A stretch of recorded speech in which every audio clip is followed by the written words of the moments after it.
What is up, guys? Welcome back to SP Vids. This is an Ableton themed video today. I'm going to be talking about the XLN Audio RC-20 Retro Color, which is the plugin that you can see here.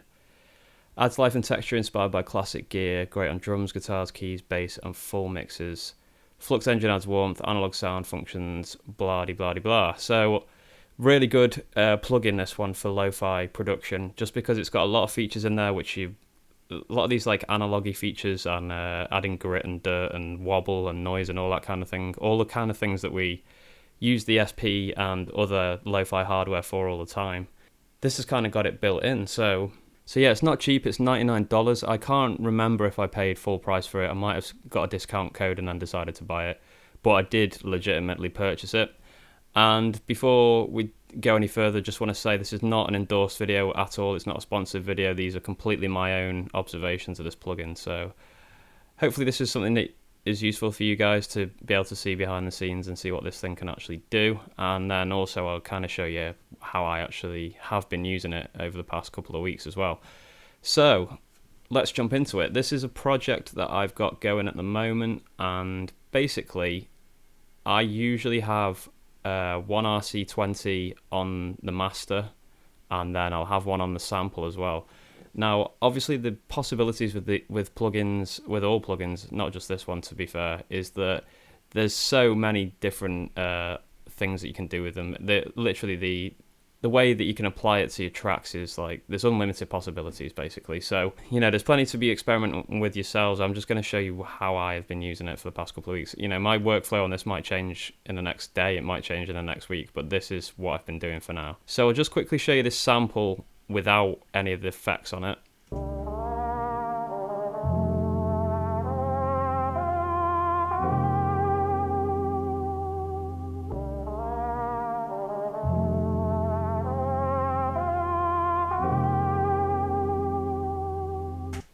Okay, so it's got a really nice texture to it out the box, to be honest, but the retro color does actually add some really nice tone and texture to it. So let's go ahead and look at the interface first of all. This is what you see when you open up RC-20. You get these 6 channels basically, and each one of those has its own parameters that you can mess around with. If you don't want that particular thing to affect the channel that you're working with or the project you're working with, you can just turn them off and on like so. So really simple to use. These dials are really nice. They've got like that proper analog feel to them, and the whole interface in general is really simple and really easy to understand. I think that's one of the main things I like about this plugin. Straight away it was easy to see what was going on. You get loads of presets out the box. You can see there's a little preset browser here. So there's loads of stuff you can just slap on and start messing around with. Or you can also save your own as well.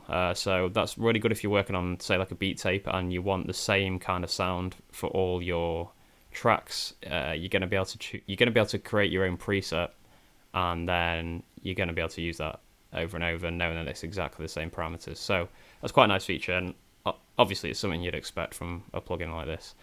So I'm going to go through each of the effects here and just show you what they do. It's turned off on this channel at the moment, so let's turn it on. And firstly, we've got noise, which is obviously quite self-explanatory.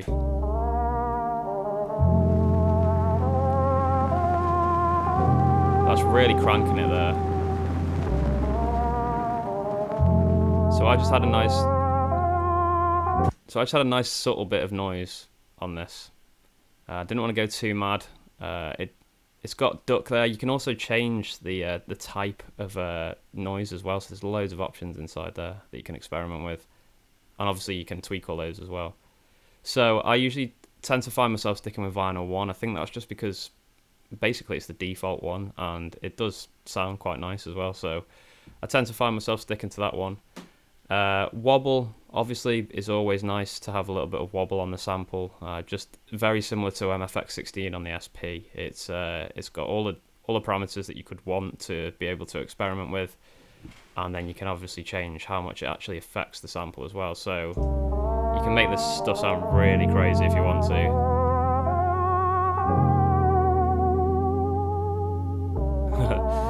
So I obviously only want a kind of subtle amount of wobble on the track as well, just to give it that little bit of character. Another one I've actually used on this one is digital distortion. Now, I wouldn't have thought I would have used this that much, because you kind of get these plugins for the sort of analog sort of sounds that they give you. But it does happen that this works quite well in this sample. And like I say, you know, you can experiment as much as you want with this to get that sound that you want. One thing I should also mention is the built-in EQ as well. That's actually there's loads of ways to do EQ inside a DAW, but I think having this in here just adds a little bit of extra ease, so you don't have to have an EQ on the channel as well. Even though I actually have got an EQ8 down here, you can get some interesting effects messing around with these high pass and low pass filters. I always get the names of those the wrong way around, so I don't actually know which one's which here, but I just use my ears to see what they're doing, and then you can just toggle that on, off and on as well. There's tone, width, gain as well, gain in and gain out, and then there's magnitude at top right. So I think that's just how much it adds onto the sample. So noise, wobble are probably the main ones that are used. You get distortion as well, so you could experiment with adding a subtle amount of distortion, trying to get it to sound like a kind of old radio sound or old recording. Again, you get a few options in here, different types of distortion that you want to mess around with, different tubes, crunchy, heavy, zap, all that kind of thing. Space is like a reverby effect. I haven't used that yet, but I imagine if you wanted to add some depth to your mix, this could be quite useful. Magnetic as well, not really used that much to be fair, so don't know much about that one, but I'll show you each of these individually anyway. So let's take off noise and wobble, and I'll show you distort. So you can really mess around with that. Just gives it that little bit of drive, which is quite nice. And then again, obviously you can change the type as well.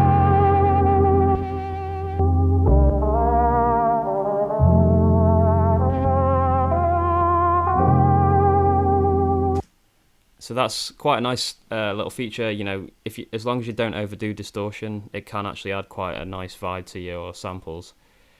Digital.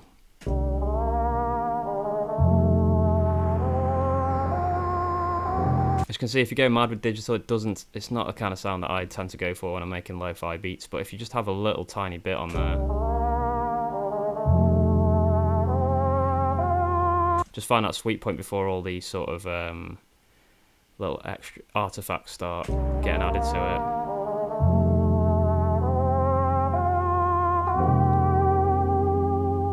it. So space as well, as I said, it's like a reverb.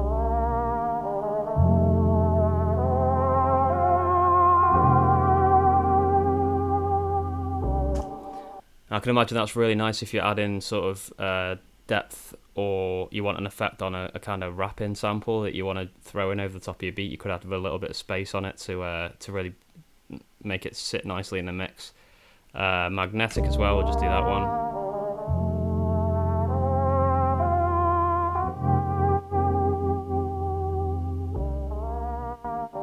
So there you go, you can have like little dropouts and cutouts.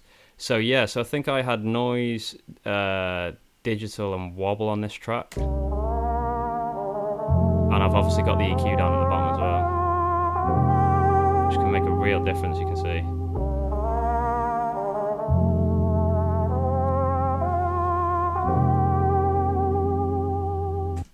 And then I tend to have exactly the same thing again, but I have it on the master. So I've got an RC-20 on the master as well. And all I'm doing there is adding a bit more wobble to the whole mix and doing some EQ as well. This could also be used on drums as well, so I don't know, should I just quickly slap this on? Yeah, go on then. Let's just quickly put this on the drum rack and we can see what sort of effects we can get on that. Let's just solo that one. Take off the noise. Wobble not really doing much on a drum kit, as you can imagine, but distort.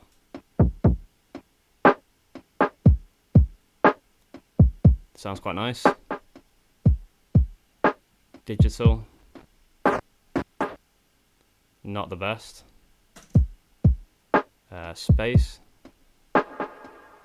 If you're going for that kind of sound, it might be useful, but not for me on this mix. magnetic, not really doing an awful lot as well. But distortion there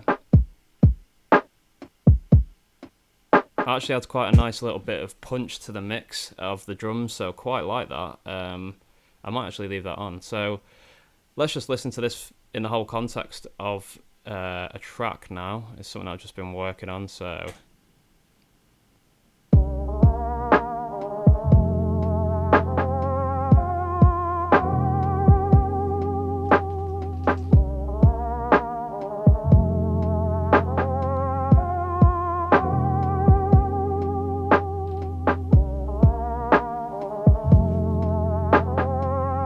So with the other stuff that I'm doing in Ableton, there's not actually that much else going on apart from the RC-20 in this. So I've added a bit of saturator on the master just to bring the punch of the track up a bit and the level a little bit. There's no EQ going on that sample, only RC-20 stuff, but there is EQ inside there. So I've done the EQ inside there instead.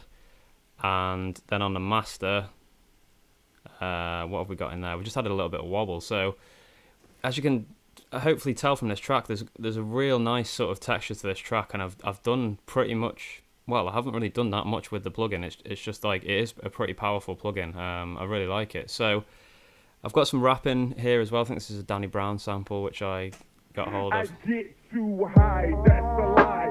If so, bitch, I would have been died. Bit of EQ3 on that. I've just taken the highs out. And this is obviously massively down pitched as well, and slowed down.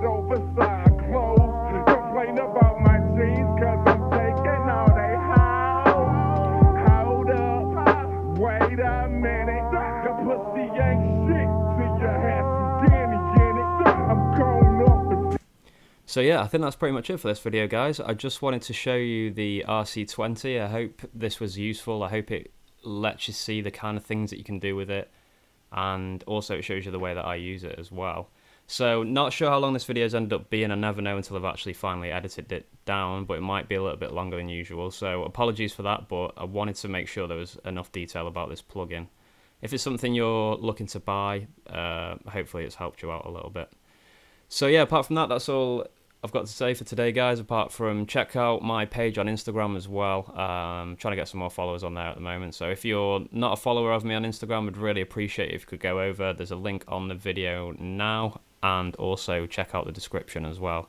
If you're not a subscriber, it'd be really good if you could subscribe. I've got loads of lo-fi content coming for this channel, and if you dig in the archives, there's loads as well. And if you could stick a like on the video as well, that really helps, so I'd appreciate it. So yeah, I'll be back soon with more content, guys, but until then, keep making beats, and I'll be back soon. Peace!